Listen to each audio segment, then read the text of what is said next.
गौरी पुत्र गणेश की जय हो। जय श्री कृष्णा, राधे राधे। आइए आज सुनते हैं भगवान के लीला अवतारों की कथा।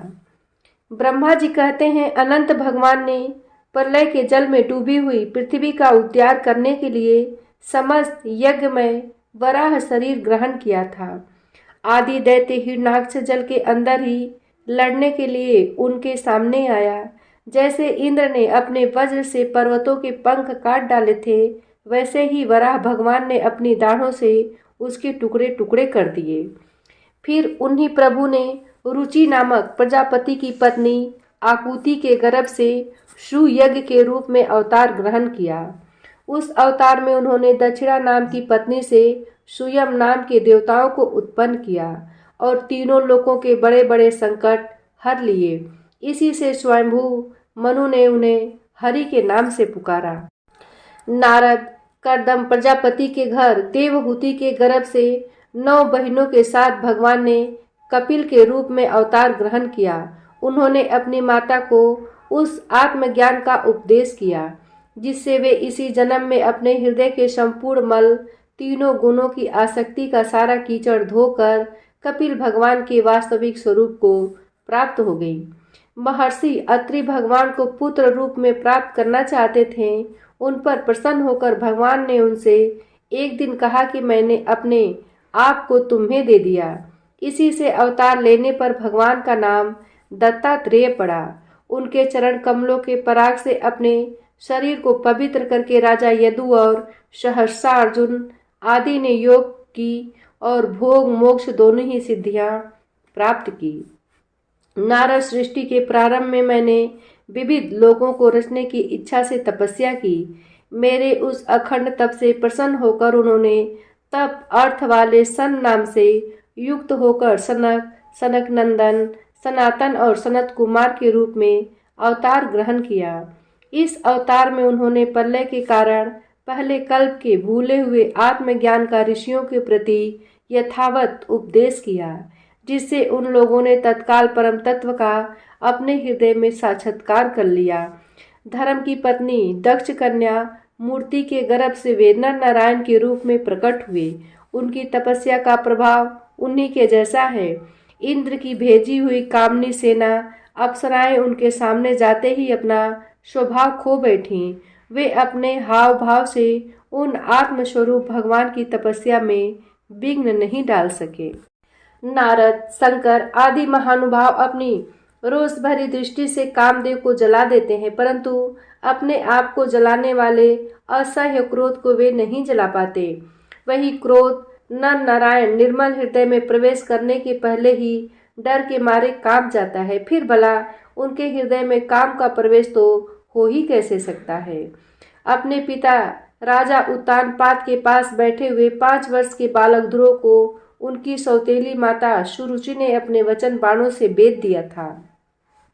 इतनी छोटी अवस्था होने पर भी वे उस ग्लानि से तपस्या करने के लिए वन में चले गए।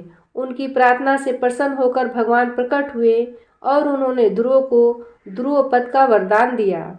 आज भी ध्रुव के ऊपर नीचे प्रदक्षिणा करते हुए दिव्य महर्षिगण उनकी स्तुति करते रहते हैं। कुमार्गगामी वेन का ऐश्वर्य और पौरुष ब्राह्मणों के हुंकार रूपी वज्र से जलकर भस्म हो गया। वह नरक में गिरने लगा। ऋषियों की प्रार्थना पर भगवान ने उसके शरीर मंथन से पृथु के रूप में अवतार धारण कर उसे नरकों से उबारा और इस प्रकार पुत्र शब्द को चरितार्थ किया। उसी अवतार में पृथ्वी को गाय बनाकर उन्होंने उससे जगत के लिए समस्त औषधियों का दोहन किया। राजा नाभि की पत्नी सुदेवी के गर्भ से भगवान ने ऋषभ देव के रूप में जन्म लिया। इस अवतार में समस्त आसक्तियों से रहित रहकर अपनी इंद्रियों और मन को अत्यंत शांत करके एवं अपने स्वरूप में स्थित होकर समदर्शी के रूप में उन्होंने जड़ों की भांति योगचर्या का आचरण किया। इस स्थिति को महर्षि लोग परमहंस पद अथवा अवधूतचर्या कहते हैं। इसके बाद स्वयं उन्हीं यज्ञ पुरुष ने मेरे यज्ञ में स्वर्ण के समान कांति वाले हयग्रीव के रूप में अवतार ग्रहण किया। भगवान का वह विग्रह वेदमय, यज्ञमय और सर्वदेवमय है। उन्हीं की नासिका से श्वास के रूप में वेदवाणी प्रकट हुई है। चाचुष मनवंतर के अंत में भावी मनु सत्यव्रत ने मत्स्य रूप में भगवान को प्राप्त किया था। उस समय पृथ्वी रूप नौका के आश्रय होने के कारण वे ही समस्त जीवों के आश्रय बने। प्रलय के उस भयंकर जल में मेरे मुख से गिरे हुए वेदों को लेकर वे उसी में विहार करते रहे। जब मुख्य मुख्य देवता और दानव अमृत की प्राप्ति के लिए क्षीर सागर को मथ रहे थे, तब भगवान ने कच्छप के रूप में अपनी पीठ पर मंदरांचल धारण किया। उस समय पर्वत के घूमने के कारण उसकी रगड़ से उनकी पीठ की खुजलाहट थोड़ी मिट गई, जिससे वे कुछ क्षणों तक सुख की नींद सो सके। देवताओं का महान भय मिटाने के लिए उन्होंने नृसिंह का रूप धारण किया। फड़कती हुई भौहों और तीखी दाढ़ों से उनका मुख बड़ा भयावना लगता था। हिरण्यकश्यप उन्हें देखते ही हाथ में गदा लेकर उन पर टूट पड़ा। इस पर भगवान नृसिंह ने दूर से ही उसे पकड़कर अपनी जांघों पर डाल लिया और उसके छटपटाते रहने पर भी अपने नखों से उसका पेट फाड़ डाला। बड़ी भारी सरोवर में महाबली ग्राह ने गजेंद्र का पैर पकड़ लिया। जब बहुत थक कर वह घबरा गया, तब उसने अपनी सूंडों में कमल लेकर भगवान को पुकारा, हे आदि पुरुष, हे समस्त लोकों के स्वामी, हे समन्माद से कल्याण करने वाले। उसकी पुकार सुनकर अनंत शक्ति भगवान चक्रपाणि गरुड़ की पीठ पर चढ़कर वहां आए और अपने चक्र से उन्होंने ग्राह का मस्तक उखाड़ डाला। इस प्रकार कृपा पर भगवान ने अपने शरणागत गजेंद्र की सूंड पकड़कर उस विपत्ति से उसका उद्धार किया था। भगवान वामन आदिति के पुत्रों में सबसे छोटे थे, परंतु गुणों की दृष्टि से वे सबसे बड़े थे, क्योंकि यज्ञ पुरुष भगवान ने इस अवतार में बलि के संकल्प छोड़ते ही संपूर्ण लोकों को अपनों चरणों से ही नाप लिया था। वामन बनकर उन्होंने 3 पग पृथ्वी के बहाने बलि से सारी पृथ्वी तो ले ली, परंतु इससे यह बात सिद्ध कर दी कि सन्मार्ग पर चलने वाले पुरुषों को याचना के सिवा और किसी उपाय से समस्त पुरुष भी अपने स्थान से हटा नहीं सकते, ऐश्वर्य से च्युत नहीं कर सकते। दैत्यराज बलि ने अपने सिर पर स्वयं वामन भगवान का चरणामृत धारण किया था। ऐसी स्थिति में उन्हें जो देवताओं के द्वारा राजा इंद्र की पदवी मिली, इसमें कोई बालिका पुरुषार्थ नहीं था।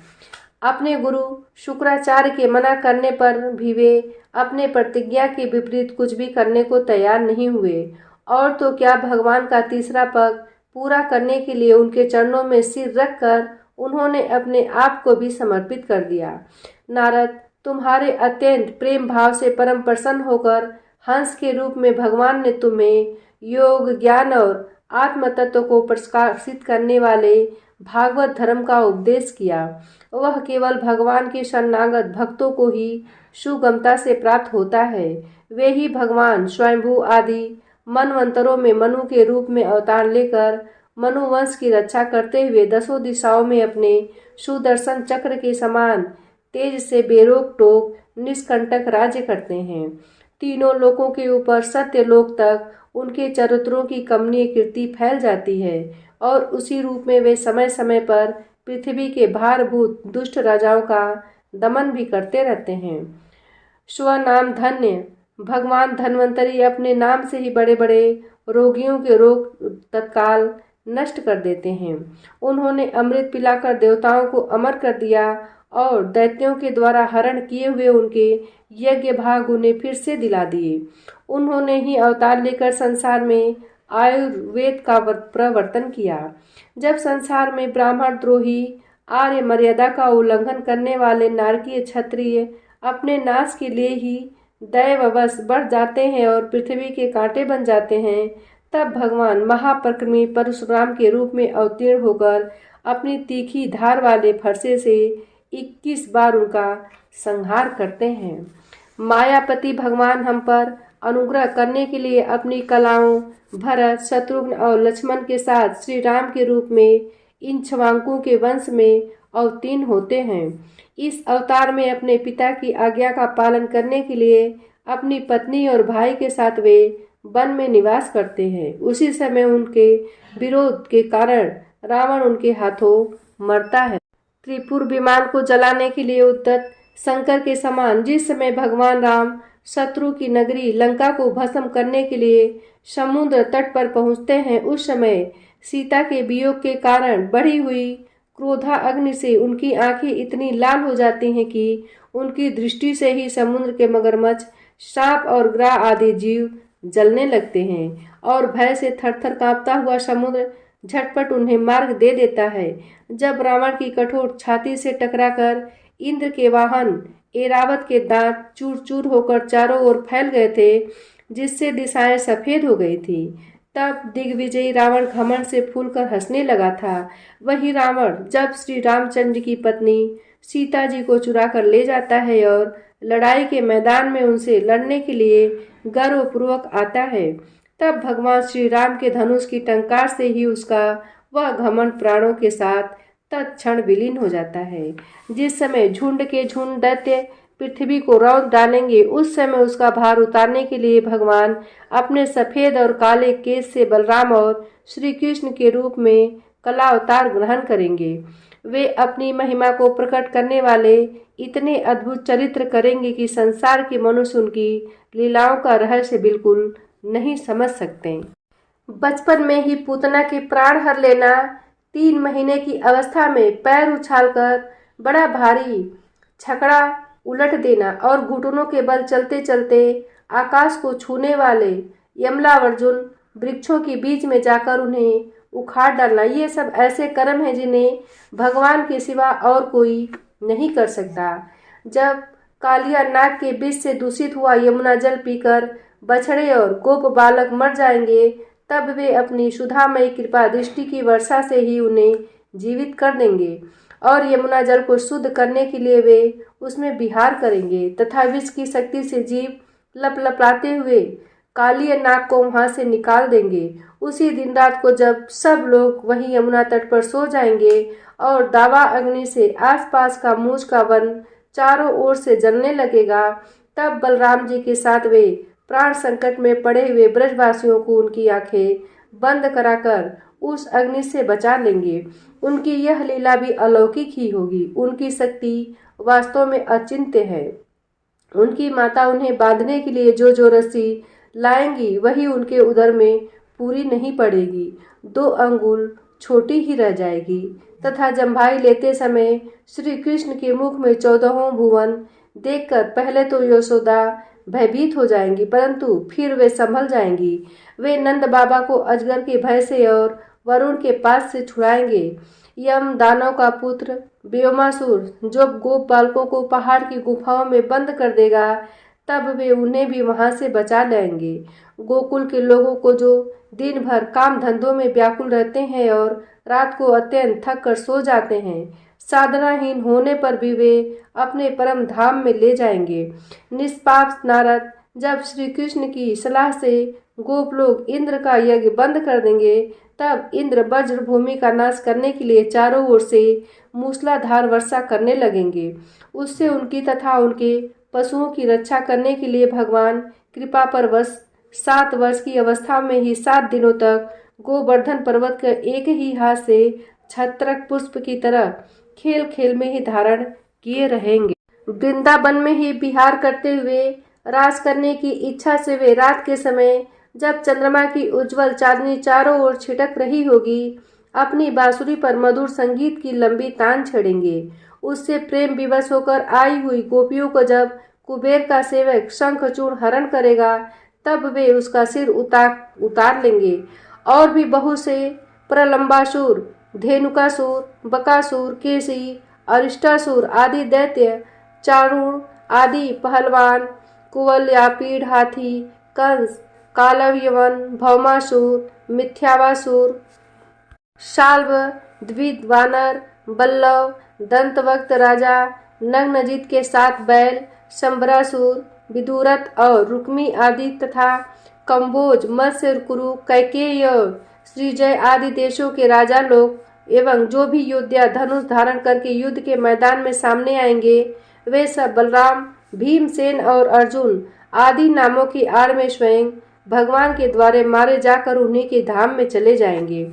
समय के फेर से लोगों की समझ कम होती जाती है, आयु भी कम होने लगती है। उस समय जब भगवान देखते हैं कि अब ये लोग मेरे तत्व को बतलाने वाली देववाणी को समझने में असमर्थ होते जा रहे हैं, तब प्रत्येक कल्प में सत्यवती के गर्भ से व्यास के रूप में प्रकट होकर वे वेद रूपी वृक्ष का विभिन्न शाखाओं के रूप में विभाजन कर देते हैं। देवताओं के शत्रु दैत्य लोग भी वेद मार्ग का सहारा लेकर यम दानव के बनाए हुए अदृश्य वेग वाले नगरों में रहकर लोगों का सत्यानाश करने लगेंगे। तब भगवान लोगों की बुद्धि में मोह और अत्यंत लोभ उत्पन्न करने वाला वेश धारण करके बुद्ध के रूप में बहुत से उपधर्मों का उपदेश करेंगे। कलयुग के अंत में जब सत्पुरुषों के घर भी भगवान की कथा होने में बाधा पड़ने लगेगी, ब्राह्मण, क्षत्रिय तथा वैश्य पाखंडी और शूद्र राजा हो जाएंगे। यहाँ तक कि कहीं भी स्वाहा स्वधा और वसटकार की ध्वनि, देवता पितरों के यज्ञ श्राद्ध की बात तक नहीं सुनाई पड़ेगी। तब कलयुग का शासन करने के लिए भगवान कल्कि अवतार धारण करेंगे। जब संसार की रचना का समय होता है, तब तपस्या, नौ प्रजापति, मरीचि आदि ऋषि और मेरे रूप में जब सृष्टि की रक्षा का समय होता है, तब धर्म, विष्णु, मनु, देवता और राजाओं के रूप में, तथा जब सृष्टि के प्रलय का समय होता है, तब अधर्म, रुद्र तथा क्रोधवश नाग के सर्प एवं दैत्य आदि के रूप में सर्वशक्तिमान भगवान की माया विभूतियां ही प्रकट होती हैं। अपनी प्रतिभा के बल से पृथ्वी के एक एक धूलि कण को गिन चुकने पर भी जगत में ऐसा कौन पुरुष है जो भगवान की शक्तियों की गणना कर सके। जब वे त्रिविक्रम अवतार लेकर त्रिलोकी को नाप रहे थे, उस समय उनके चरणों के अदम्य वेग से प्रकृति रूप अंतिम आवरण से लेकर सत्य लोक तक सारा ब्रह्मांड कांपने लगा था। तब उन्होंने ही अपनी शक्ति से उसे स्थिर किया था। समस्त सृष्टि की रचना और संहार करने वाली माया उनकी एक शक्ति है। ऐसी ऐसी अनंत शक्तियों के आश्रय उनके स्वरूप को न मैं जानता हूँ और न वे तुम्हारे बड़े भाई सनकादि ही, फिर दूसरों का तो कहना ही क्या है। आदि देव भगवान शेष सहस्त्र मुख से उनके गुणों का गायन करते आ रहे हैं, परंतु वे अब भी उनके अंत की कल्पना नहीं कर सके। जो निष्कपट भाव से अपना सर्वस्व और अपने आप को भी उनके चरण कमलों में निछावर कर देते हैं, उन पर वे अनंत भगवान स्वयं ही अपनी ओर से दया करते हैं और उनकी दया के पात्र ही उनकी दुस्तर माया का स्वरूप जानते हैं और उसके पार पा जाते हैं। वास्तव में ऐसे पुरुष ही कुत्ते और शियारों के कलेवा रूप अपने और पुत्र आदि के रूप में शरीर में यह मैं हूँ और यह मेरा है ऐसा भाव नहीं करते। प्यारे नारद, परम पुरुष की उस योग माया को मैं जानता हूँ तथा तुम लोग भगवान शंकर, दैत्यकुल, भूषण, प्रहलाद, शतरूपा, मनुपुत्र, प्रियव्रत आदि प्राचीन बरही, ऋभु और ध्रुव भी जानते हैं। इनके सिवा इक्ष्वाकु, पुरुरवा, मुचुकुंद, जनक, गाधी, रघु, अम्बरीश, सगर, गय, ययाति आदि तथा मंधाता, अलर्क, शतधन्वा, अनु, रंतिदेव, भीष्म बलि, दिलीप, शौभरी, उतंग, शिबी, देवल, पिपलाद, सारस्वत, उद्धव, पराशर, भूरिसेन एवं विभीषण, हनुमान, सुखदेव, अर्जुन, विदुर और श्रुतदेव आदि महात्मा भी जानते हैं। जिन्हें भगवान के प्रेमी भक्तों का सा स्वभाव बनाने की शिक्षा मिली है, वे स्त्री, शूद्र, हूण, भील और पाप के कारण पशु पक्षी आदि योनियों में रहने वाले भी भगवान की माया का रहस्य जान जाते हैं और इस संसार सागर से सदा के लिए पार हो जाते हैं। फिर जो लोग वैदिक सदाचार का पालन करते हैं, उनके संबंध में तो कहना ही क्या है। परमात्मा का वास्तविक स्वरूप एक रस, शांत, अभय एवं केवल ज्ञान स्वरूप है। न उसमें माया का मल है और न तो उसके द्वारा रची हुई विषमताएं ही है। वह सत्य और असत दोनों से परे है। किसी भी वैदिक या लौकिक शब्द की वहां तक पहुंच नहीं है। अनेक प्रकार के साधनों से संपन्न होने वाले कर्मों का फल भी वहां तक नहीं पहुंच सकता, और तो क्या स्वयं माया भी उनके सामने नहीं जा पाती, लजाकर भाग खड़ी होती है। परम पुरुष भगवान का वही परम पद है। महात्मा लोग उसी का शोक रहित, अनंत, आनंद स्वरूप ब्रह्म के रूप में साक्षात्कार करते हैं। संयमशील पुरुष उसी में अपने मन को समाहित करके स्थित हो जाते हैं।